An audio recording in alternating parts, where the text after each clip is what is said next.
guys, welcome back and thanks for taking the time to join me. I'm going to tell you a wee pattern, just a variation on a pattern called the Derry Man Shrimp. Now the hook and the vise is a Partridge Patriot double in black nickel in size 12. The thread that I'm going to use to tie the fly is the uni thread 801 white, and that's just at the start so we can keep the body at the back just as bright as we can. I'm just going to come in and get my thread started behind the eye of the hook.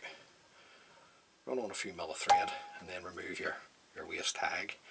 Now the original pattern, the tag was a flat gold tinsel and it didn't have a rib, but I'm going to use the oval gold tinsel here in size 14. So I'm just going to catch that in underneath, then bring the oval gold in underneath the shank of the hook, and then just advance your thread down until you're in line or just slightly past the points of the hooks will be grand.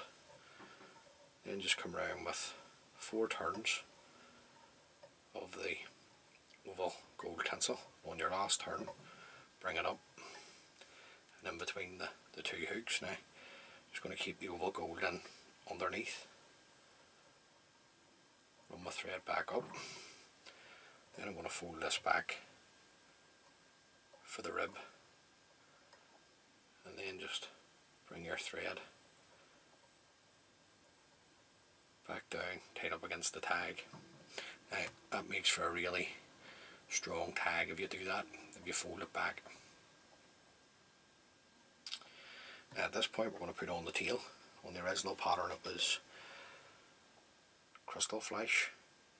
I'm just going to use 2 strands of red mirror flash, and you want these to be no longer than the length of the hook. And that's just going by the dressing. I'm just going to take a couple of turns and then fold the excess back. Hold the waist piece, trim that away, just moisten that, get more fly to that. Now, I don't want these to be the same length, just want to trim them just at different lengths so that they don't really sort of stick together. Now the rear body is a Glow Bright Floss number 11. I've got this on the bobbin holder, so I'm going to tie it in. Just offer this up to the hook. You want this around about 2/3 the body or so. So there. Now I'm going to finish off the white thread because we're going to finish with a red. Come in, trim away your white tying thread. And then we'll come up with our Glow Bright Floss number 11. I'm just going to take a couple of passes with this.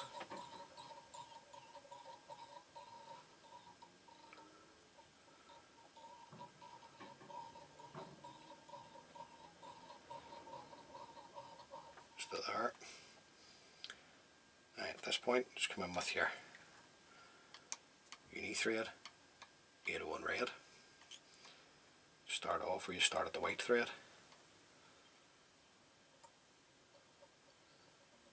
Work that down to the Glow Bright Floss. Come in, trim away the waist tag of the red thread, and then just tie in the Glow Bright Floss. Push your red thread out of the way so you don't catch it. Cut it away, trim away your Glow Bright Floss. Beg your pardon. The front body is a uni floss in black, or you can use a black tang thread, maybe something like a UTC. So just going to catch that in, pull that into length, then work the thread up, tying in the floss. Then we'll just come around with the floss. Now if you just run the floss through your finger and thumb, it'll sort of way flatten out for you.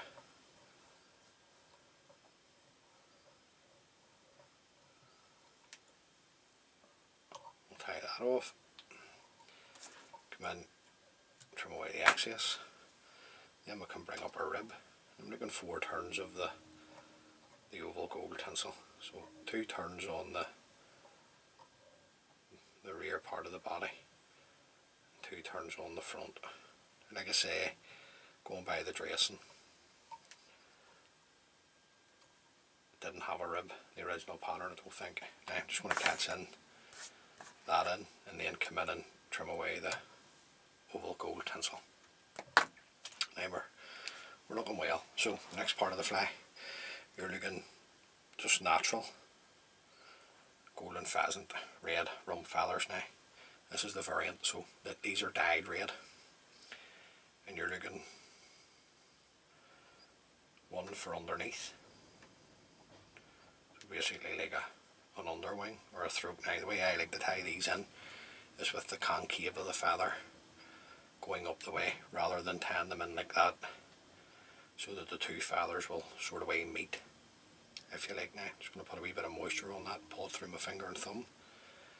Now offer this up underneath, in between the 2 hooks. Now you don't want the rump feather to be longer than the flesh, so yet again I'm just going by the tan that I'm reading. I'm just going to have a wee check just to see what I'm like. Okay, I'm happy enough with that, so I'm just going to come in and push my thread out of the way, trim the excess. Now there's a throat of Glow Bright floss, the red Glow Bright floss. I think it's a number 3, but I'm going to use an orange, and the reason why I'm using the orange is just because I'm using a dyed rump feather, and this is the number 5. So I'm just going to offer this up as a wee throat, just pinch and loop up the way, around with a couple of nice turns, just to see what way you're sitting here. Happy enough with that. I'm just going to come in and trim the excess of the Glow Bright floss away. Then we're going to go to our other rump feather. Just get another wee bit of moisture. Just run this through my finger and thumb again. I'm just going to give it a wee roll here, just offer this up. And you want this to be roughly the same length as your under feeling or throat of the rump feather. Right. Just have a wee check just to make sure that they're the same length. Just having a double wee check there, guys. Happy enough with that. So I'm just going to come in and trim that excess away. Then I'm just going to take my thread down over the cut ends and back up. And then the front hackle, you're looking at furnace, a light furnace cock hackle. Now what I'm going to use is, I'm going to use a light furnace Whiting 4B hand cape. So just stroking back the fibres to reveal the tip. Just offering this up to the hook. I'm going to come around with a couple of turns. I'm going to fold the tip back. Right, that's that tip folded back and in position. And that'll strengthen, I believe that'll strengthen the wee hackle for you. Then you can come in and break away the tip of the hackle. Then we're just going to stroke these back. And a turn and a half to 2 turns of a hand hackle is usually enough for me anyway. Just take your time, be patient. If the hackle catches, just come back again. Right, just hold your hackle stem, volley this around with your thread. I'm going to get a couple of tight turns in, and I'm just going to check the stem of the hackle. And that's thin enough for me, so I'm going to fold this back, keeping my thread tight. I'm going to fold the stem of the hackle back, and then build up my head.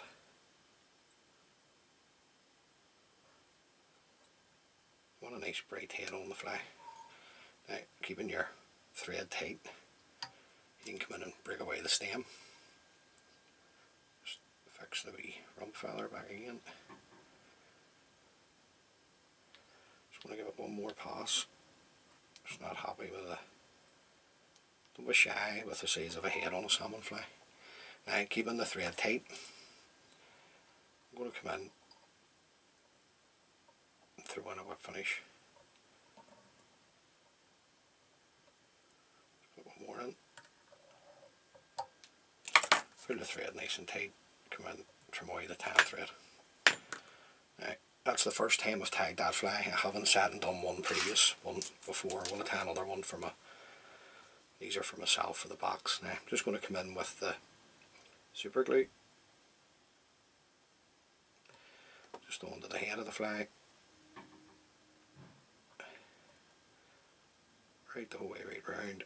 Just don't want this running into your hackle, guys. You're going to use super glue. Just take your time. And then once that dries, I'll come in and put on a couple of coats of varnish just to seal up the super glue. But there you go. Now, that's a variant of the Derry Man. So going by the original pattern that I read earlier on the salmon fishing form, it's not a dyed rump feather that's used. It's just a excuse me, a natural red rump feather. The tail is crystal flash.